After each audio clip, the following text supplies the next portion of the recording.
বর্তমান বাজারে 200 মেগাপিক্সেলের ক্যামেরা ফোনও পাওয়া যাচ্ছে, অথচ টেক জায়ান্ট আপলের আইফোন আটকে আছে সে 12 মেগাপিক্সেলে। কিন্তু কেন?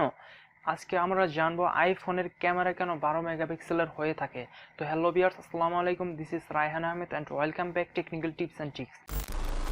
তো আইফোনের ক্যামেরা যে 12 মেগাপিক্সেলের হয়ে থাকে সেটির অন্যতম মেজর কারণ আজকে আপনাদের মাঝে বিস্তারিত আলোচনা করব।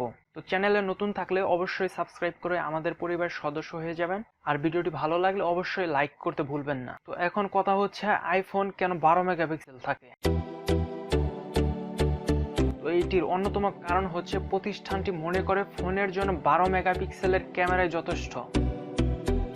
ফোনের ক্যামেরায় মেগাপিক্সেল যত বেশি হবে, ডেটার জন্য স্টোরেজ লাগবে তত বেশি।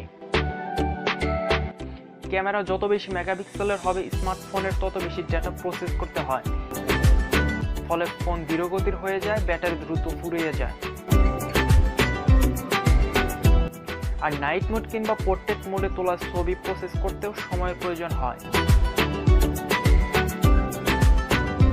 এছাড়া বেশি মেগাপিক্সেলের ছবির রেজলিউশন বেশি হয়, এতে ছবির ফাইলের আকার বেড়ে যায়, মেমোরি কার্ডে বেশি জায়গা খরচ করে।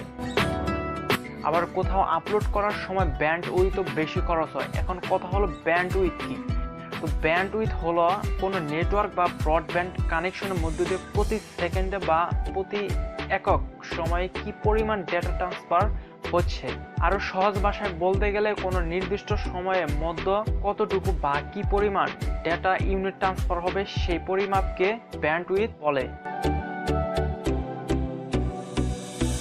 সব ফোনে অতিরিক্ত মেমোরি কার্ড যুক্ত করার সিস্টেম নাও থাকতে পারে, যেমনটা রয়েছে আইফোনে। আর তাছাড়া যত বেশি মেগাপিক্সেলের ছবি ধারণ করা হোক না কেন, বড়জোর 8.3 মেগাপিক্সেলের ছবি বা ভিডিও দেখা যায়। আইফোনে 12 মেগাপিক্সেলের ক্যামেরা থাকলেও এটি নিয়ে অভিযোগ নেই গ্রাহকের। ক্যামেরামান ঠিক রেখে বাজারে ছাড়া হয় আইফোন।